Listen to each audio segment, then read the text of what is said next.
बहुत पुरानी बात है। भरतपुर नामक गांव में रामू नाम का कुम्हार रहा करता था। गांव के सारे लोग रामू से ही मिट्टी के बर्तन लिया करते थे। रामू अपनी पत्नी मीरा के साथ मिलकर मिट्टी के बर्तन बनाया करता था। मीरा बहुत ही चालाक औरत थी।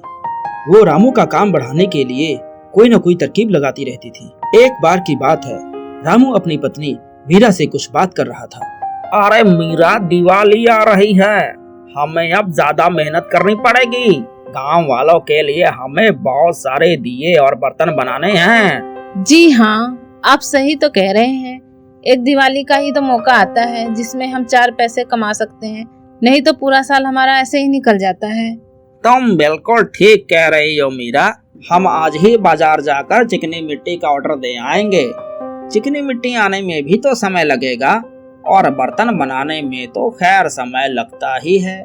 जी आप बिल्कुल सही कह रहे हैं। हम आज ही बाजार जाकर मिट्टी का ऑर्डर दे आते हैं। रामू और उसकी पत्नी मीरा बाजार जाने के लिए तैयार हो जाते हैं। थोड़ी ही देर में वो बाजार पहुंच जाते हैं और वहां पर वो मिट्टी का भाव पूछते हैं। अरे भैया, क्या भाव आ रही है चिकनी मिट्टी बाजार में?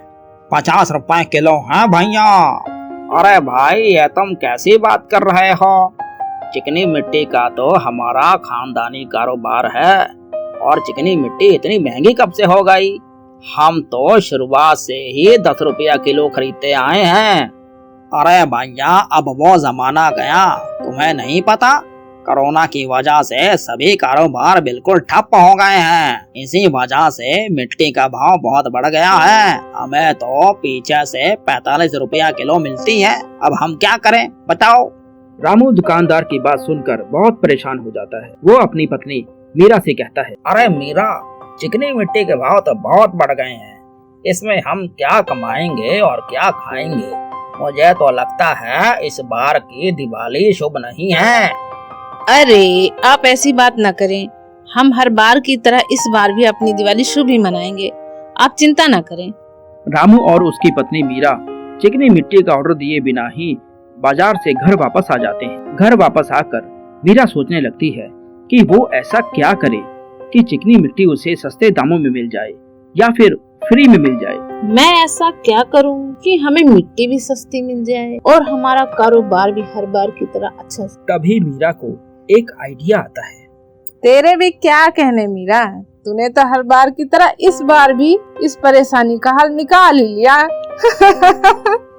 इतनी बात कहकर मीरा जोर से हंसने लगती है और वो हंसते हंसते रामू के पास आती है। रामू एक तरफ परेशान सा कोने में बैठा था। वो मीरा को हंसते हुए देखकर उससे पूछता है, मीरा, तुम इतनी जोर से क्यों हंस रही हो? मैं यहाँ काम को लेकर परेशान हुए जा रहा हूँ और तुम हो कि तुम्हें हंसी ही सूझती है। अरे आप परेशान क्यों होते हैं जी? हमें चिकनी मिट्टी कम दामों में नहीं बल्कि मुफ्त में मिल जाएगी। मीरा की ये बात सुनकर रामू हैरान हो जाता है। अरे मीरा, ऐसे कैसे हो सकता है? अजी हो सकता है, बिल्कुल हो सकता है। मीरा रामू को आइडिया बताती है। अरे हमारे गांव के पास जो कब्रिस्तान है ना, वहाँ पर मैंने बहुत सारी चिकनी मिट्टी देखी है। हम वहाँ से चिकनी मिट्टी लेकर आएंगे और बर्तन दिए बनाकर लोगों को बेच देंगे। अरे वाह मीरा, क्या तरकीब लगाई है। मेरा तो इतना दिमाग ही नहीं चलता। मैं तो कितनी देर से ये सोच कर परेशान हुए जा रहा हूँ कि इस बार की दिवाली पर हम अपना कारोबार कैसे चलाएंगे। जी अब आपको परेशान होने की जरूरत नहीं है। हम वहीं से चिकनी मिट्टी लाएंगे और बर्तन बनाएंगे।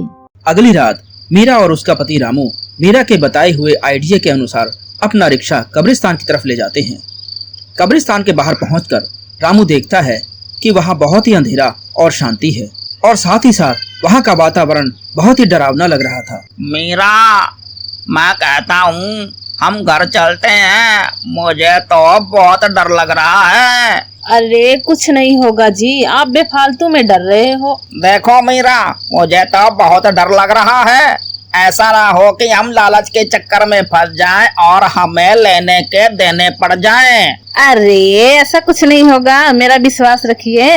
मीरा रामू को कब्रिस्तान में जाने के लिए मना लेती है। बेचारा रामू डरा सहमा सा कब्रिस्तान में चला जाता है। चलो जी, हम अपना काम शुरू करते हैं। वैसे भी हमें सुबह होने से पहले ही मिट्टी लेकर घर पर पहुंचना है। वैसे भी हम बहुत लेट हो चुके हैं। तुम ठीक कह रही हो मीरा। देखते ही देखते रामू और मीरा फावड़ा मार मार कर कब्रिस्तान से मिट्टी खोदने लगते हैं। उन दोनों को मिट्टी खोदते हुए कब्रिस्तान के भूत देख लेते हैं। भूतों को रामू और मीरा पर बहुत गुस्सा आता है। भूत और चुड़ैल आपस में बातें करने लगते हैं। ये किसकी हिम्मत हुई कि हमारी जमीन से मिट्टी खोद कर ले जाए? तुम बिल्कुल ठीक कह रहे हो भूत। मुझे इन दोनों को यहाँ पर देखकर बिल्कुल अच्छा नहीं लग रहा। ये दोनों तो हमारी कब्रों से मिट्टी खोद कर ले जा रहे हैं। हमें इनका कुछ करना पड़ेगा। हमें इन्हें सबक सिखाना पड़ेगा। मैं इन्हें जिंदा नहीं छोड़ूंगी। मैं इनकी नाक में दम कर दूंगी।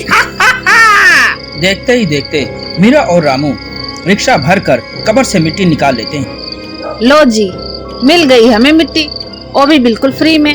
अब हमें घर जाना है और इसके बर्तन बनाने हैं। तुम बिल्कुल ठीक कह रही हो मीरा, परंतु अब सुबह होने वाली है। हमें सुबह होने से पहले जल्दी से जल्दी अपने घर पहुंचना चाहिए। ये कहकर रामू जल्दी से अपना रिक्शा खींचने लगता है। उन्हें जाते हुए देखकर भूत और चुड़ैल को बहुत गुस्सा आता है। वो उनके पीछे लग जाते हैं और उनके साथ साथ उनके घर पर पहुंच जाते हैं। भूत और चुड़ैल ने अपना वास उनके घर में बना लिया था। भूत और चुड़ैल आपस में बात करते हुए, मैं रामू और की पत्नी की नाक में दम कर दूंगी। मैं इस बार उनकी ऐसी दिवाली मनाऊंगी कि ये सारी जिंदगी इसे याद रखेंगे। रामू और उसकी पत्नी कब्रिस्तान की मिट्टी से जो भी बर्तन बनाते, भूत और चुड़ैल मिलकर उसे तोड़ डालते। बर्तनों के साथ साथ मीरा के बनाए हुए दियों में भी चुड़ैल ने छेद कर दिए थे। उन्होंने सारे के सारे दिए चटका दिए थे। अब ना तो उनमें तेल डाल सकते थे और ना ही घी। ये सब देखकर रामू और मीरा बहुत परेशान थे। दोनों आपस में बात करते हुए, मीरा, ये बात मेरी समझ से बिल्कुल परे है। मिट्टी बहुत साफ है, बहुत अच्छी है। इसके दिए भी बहुत अच्छे बनते हैं, लेकिन सारे के सारे दिए फूट कैसे रहे हैं? ये बात मेरी समझ से बिल्कुल परे है। 2 दिन बाद दिवाली है, लेकिन हमारे तो कुछ भी दिए नहीं बने हैं। अब हम क्या करेंगे मीरा? जी, मैं भी दिए बना बना कर थक गई हूँ। पता नहीं लग रहा क्या दिक्कत है। जैसे तैसे करके रामू और मीरा दिवाली के लिए कुछ दिए बना पाते हैं। दिवाली से एक दिन पहले मीरा दिए बेचने के लिए बाजार में जाती है। एक चुड़ैल भी उसके पीछे पीछे चल देती है। चुड़ैल मीरा में समा जाती है, जिसकी वजह से मीरा का चेहरा बहुत डरावना हो जाता है। उसकी डरावनी शक्ल देखकर कोई भी ग्राहक उसके पास नहीं आता। दिवाली वाले दिन मीरा के पति रामू की तबीयत बहुत खराब हो जाती है। ये सब देखकर मीरा बहुत घबरा जाती है। वो जल्दी से रामू को एक हॉस्पिटल में ले जाती है, लेकिन दिवाली की वजह से वहाँ पर कोई डॉक्टर नहीं होता। मीरा घबराकर रोने लग जाती है। हे भगवान, मेरे पति को क्या हो रहा है? ये आंखें भी नहीं खोल रहे हैं और बोल भी नहीं रहे हैं। क्या करूं मैं? मीरा बहुत जोर जोर से रो रही होती है। तभी उसके सामने चुड़ैल और भूतों की टोली आ जाती है, जिन्हें देखकर मीरा डर जाती है। बहुत लालच है ना तेरे अंदर, पागल औरत। अब तुझे पता चलेगा कि लालच का क्या नतीजा होता है। अरे कौन हो तुम? हम वही हैं जिनकी कब्रों से तूने मिट्टी खोदी है। तूने मिट्टी खोद कर हमें जगा दिया है। अब हम तेरे पति को अपने साथ लेकर जाएंगे। प्लीज ऐसा मत कीजिए, मैं आपसे माफी मांगती हूँ। दोबारा ऐसे कभी नहीं करूँगी। प्लीज मेरे पति को ठीक कर दीजिए। तुम्हारा पति अब तभी ठीक होगा जब तुम हमारी कब्रों में वापस से मिट्टी डालोगी। जी जी भूत जी, मैं कल सुबह ही मिट्टी खरीद कर आपकी कब्रों पर डलवा दूंगी। अगली सुबह मीरा बाजार से मिट्टी खरीद कर लाती है और कब्रिस्तान की कब्रों पर डाल देती है। भूत और चुड़ैल भी वापस अपने कब्रिस्तान में चले जाते हैं और मीरा का पति दोबारा से ठीक हो जाता है।